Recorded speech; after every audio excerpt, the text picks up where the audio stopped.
রাজধানীর উত্তরখানে পারিবারিক বিরোধকে কেন্দ্র করে প্রতিবেশীকে ফাঁসাতে সাজানো মামলার অভিযোগ তুলেছেন ভুক্তভোগীর পরিবার। ওই পরিবারের দাবি, মিথ্যা মামলায় জড়িয়ে নিজের স্বার্থ হাসিল করতেই ধর্ষণ চেষ্টার অভিযোগ তুলেছেন। এর আগে অপর এক ব্যক্তির বিরুদ্ধেও এমন মামলা করার অভিযোগ পাওয়া গেছে। এই যে আমলিকের যখন কি আমলিক চলে গেছে, বিএমপি আসছে, তখন ওই ছেলের বাড়ি দখল করছে। ওর চাচাতো ভাই মামুন আমলিকের দখল করছে, থাকতেছে বেশ ভালো। অনেকদিন পারিবারিক এরা থাকে, একসাথে থাকলে কাইজা ঝগড়াটা হইতেই পারে।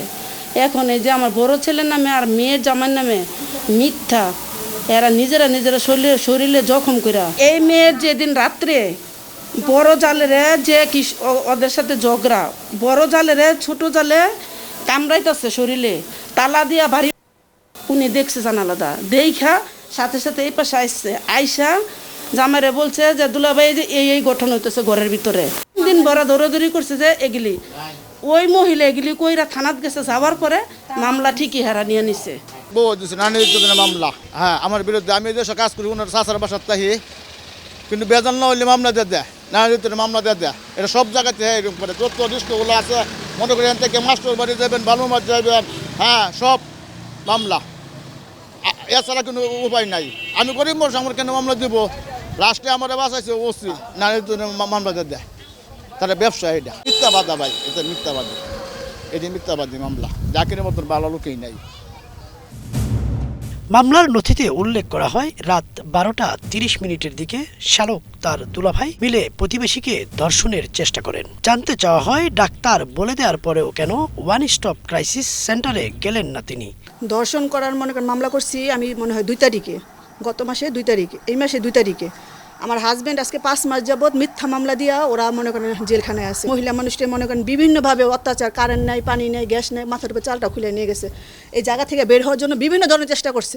যখন আমি যাইনি তখন মনে করেন আমার হাজব্যান্ডে মিথ্যা মামলা দিয়ে দিচ্ছে। মিথ্যা মামলা দিয়া একটাতে আমি জামিন করছি, আরেকটা দিয়ে রাখছে, তো তাও আমি বের করতে পারিনি। আমি ওসির কাছে 3-4 বার অভিযোগ করছি, ওসিও ডাকাইছে, সমাধানের কথা বলছে, সমাধান ওনারা করে না। ওনাদের কথা হয়েছে আমি জায়গা মানে কম নিব, হয় 2 কাঠা নিব বা 1.5 কাঠা নিব, আর তা না হলে তাদের 20 লাখ টাকা দিতে হবে, চাঁদা দিতে হবে। যদি 20 লাখ টাকা আমি দিই তাহলে তারা জায়গার সমাধান করবে। যখন আমি রাজি হইনি, এজন্য মনে করেন আমার এলাকার সবাই জানে যে কতটা অত্যাচার আমার উপর ওরা করছে, তারপর আমি রুম ছেড়ে যাইনি। সিসি ফুটেজে দেখা যায়, রাত 12:06 দিকে বাসায় মোটরসাইকেল করে প্রবেশ করেন মামলার 2 নম্বর আসামি জাকির। এরপর রাত 1:32 শাশুড়ি স্ত্রীকে সাথে নিয়ে বের হন তিনি। অন্যদিকে বাসার সাথে লাগোয়া গ্রিলের দোকান খোলা ছিল সেই রাতে। ঘটনা সম্পর্কে জানতে চাইলে ওই দোকানদার বলেন, আমার দোকান খোলা ছিল, ঠিক আছে, পরে হঠাৎ দেখি আপনার এরা বের হয়েছে, হ্যাঁ, মানে আঙ্কেলে বের হয়েছে, ঠিক আছে, হ্যাঁ, জাকির আঙ্কেল, ঠিক আছে, আর বন্যারা বের হয়েছে, থানায় যাইব কিসের জন্য, হঠাৎ এরকম ওই মামুনের বউ, ঠিক আছে, যে আর নুন ছিল, আর মানে তালা দিয়ে আপনার মানে নিজের শরীর নিজে জখম করে পরে আপনার থানায় যায় মামলা দিছে। অন্যদিকে এই মামলা সম্পর্কে প্রতিবেশীরা বলছেন, না, ওরকম কিছু আমি জানি না, তবে যতটুকু জানি যে ছেলে ভালো, আর কি আমাদের বোন জামাই ছেলে ভালো। ওনাকে সচরাচর আমরা এলাকা দেখি না। এখন ওনাদের বাড়ির ব্যাপার কি হয়েছে এটা ওনারা ভালো বলতে পারে।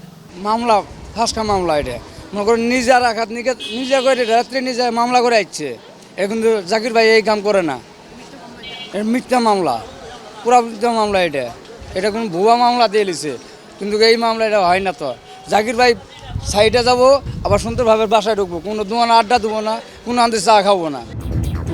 মামলা সম্পর্কে জানতে চাইলে উত্তরখান থানার ভারপ্রাপ্ত কর্মকর্তা বলেন, মামলাটা আসলে তদন্তাধীন, আমরা তদন্ত করতেছি।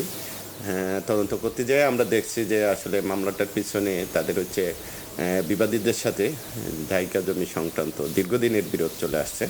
সেটা প্রায় বিগত 5-7 বছর ধরে এরকম চলে আসছে কন্টিনিউ। তো বাদী আমাদের রাতের বেলা আসে ধর্ষণ চেষ্টার অভিযোগ নিয়ে আসে, এবং উনি কুয়েত মৈত্রী হসপিটাল থেকে একটা attempt to rape case slip নিয়ে আসে, পুলিশ কেসে। তার প্রেক্ষিতে আমরা মামলাটি রুজু করি, রুজুর পর মামলাটি তদন্তে দিন। ইদ্রিস আলম, বাংলা ভিশন, ঢাকা।